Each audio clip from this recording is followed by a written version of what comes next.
Hi everyone, welcome back to my channel again with Neerja Sharma. Today I would like to discuss about the BNNS Bharatiya Nagrik Suraksha Sanhita. This act replaced the CRPC, everyone. So today I want to discuss some few lines. It's very important. So let's start without any delay. Our chapter is today proceeding in FIR case. How to proceed the FIR case, right? And how you can file the criminal case and FIR, then charge sheet. You heard before charge sheet and closure report. So today we are discuss about these are things. This is very very important. Okay, so let's start without any delay with me, right? हाय, तो आज जो हम discuss कर रहे हैं proceeding in the FIR case. FIR case जो होता है पुलिस इन्वेस्टिगेशन के द्वारा किया जाता है, जिसको पुलिस इन्वेस्टिगेशन करती है।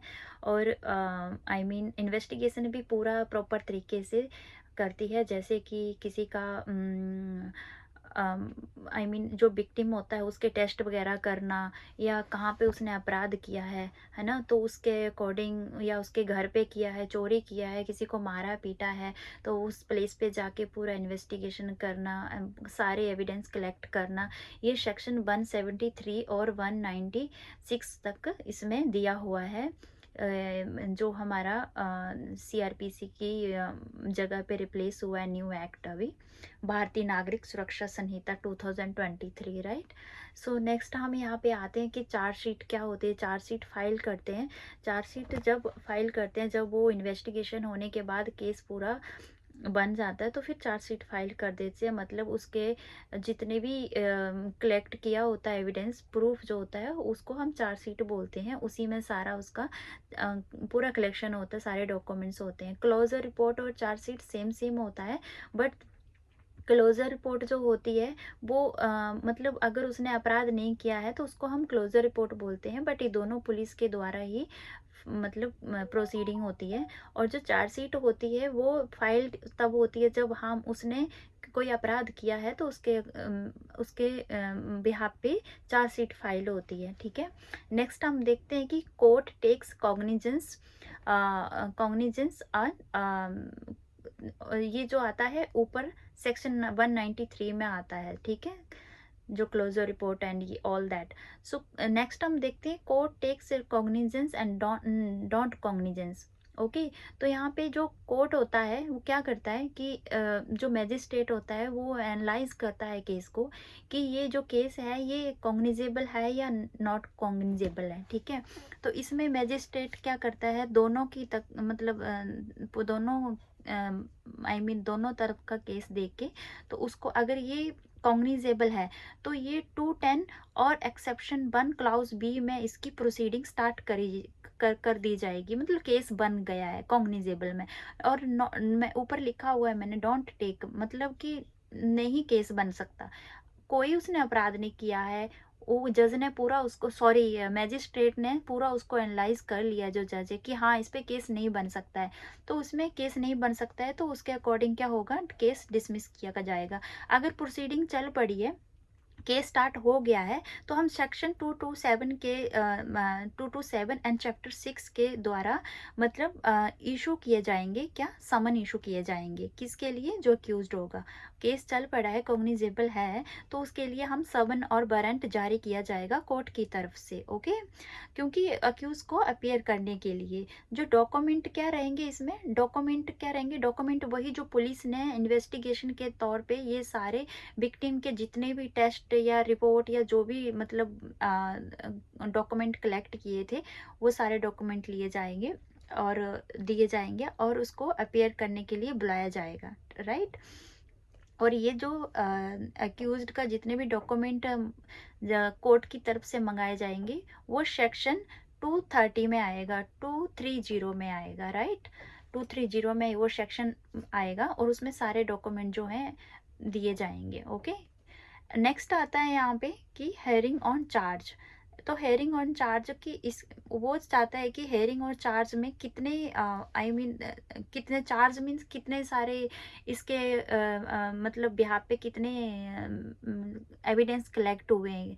तो जो भी है, जैसे एक्स और वाई है, तो एक्स के मतलब एक्स चाहेगा कि मतलब एक्स ने मर्डर किया है बाई का, ठीक है, तो बाई चाहेगा कि बहुत सारे चार्ज एक्स पे लगे, बट एक्स चाहेगा कि एक्स का लॉयर चाहेगा कि कम से कम चार्ज लगे मेरे उस पे, मेरे क्लाइंट पे, राइट, जो डिफेंडर होगा।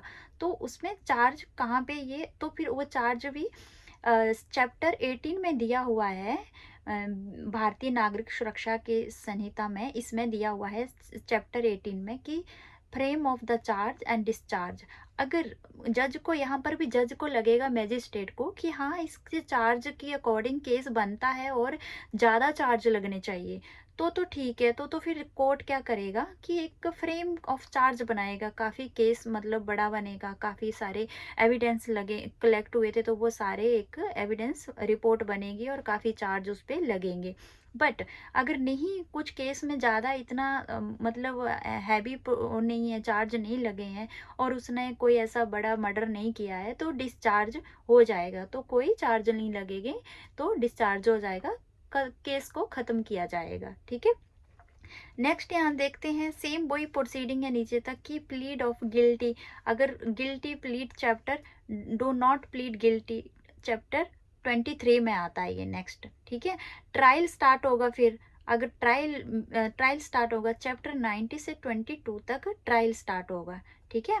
और जब ट्रायल स्टार्ट होगा तो उसके तौर पे ये प्रोसिक्यूशन और एविडेंस, डिफेंडर एविडेंस दोनों के ये एविडेंस देखे जाएंगे कि, और find the argument judgment chapter 29 में ये दिया हुआ है, ठीक है।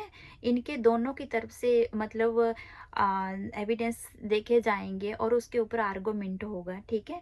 नेक्स्ट हम देखते हैं एक्वाइट और कन्विक्शन। एक्विट मतलब कि अगर उसने कोई अपराध नहीं किया है तो एक्यूट हो जाएगा, बरी कर दिया जाएगा कोर्ट की तरफ से। अगर उसने अपराध किया है तो कन्विक्शन, वो कन्विक्शन रहेगा, वो अपराधी मतलब अपराध रहेगा उसके ऊपर, मतलब उसने जुल्म किया है, right. Appeal extension revisional chapter 31 32 34 में 31 से लेके 34 तक दिया हुआ है। एग्जीक्यूशन करना, फिर अपील करना, अगर वो अपराधी है तो उसके अकॉर्डिंग आगे अपील की जाएगी, हाई कोर्ट में अपील की जाएगी, मतलब केस अगर खत्म हो गया तो ओके, बट नहीं खत्म हुआ है तो उसके अकॉर्डिंग उसको चार्ज लगते जाएंगे, केस को एग्जीक्यूशन किया जाएगा, हाई कोर्ट तक जाएगा, सुप्रीम कोर्ट तक जाएगा, राइट।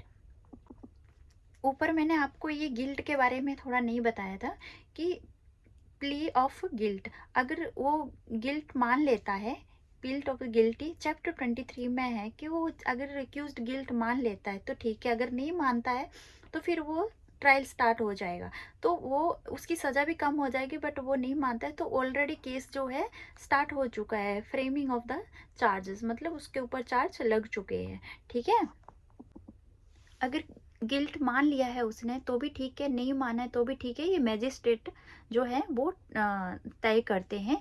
चैप्टर 90 से 22 तक दिया हुआ है कि अगर ट्रायल तो स्टार्ट हो ही चुका है और चल रहा है ट्रायल, बट पूरा डिपेंड करता है मैजिस्ट्रेट पर कि उनका क्या डिसीजन है।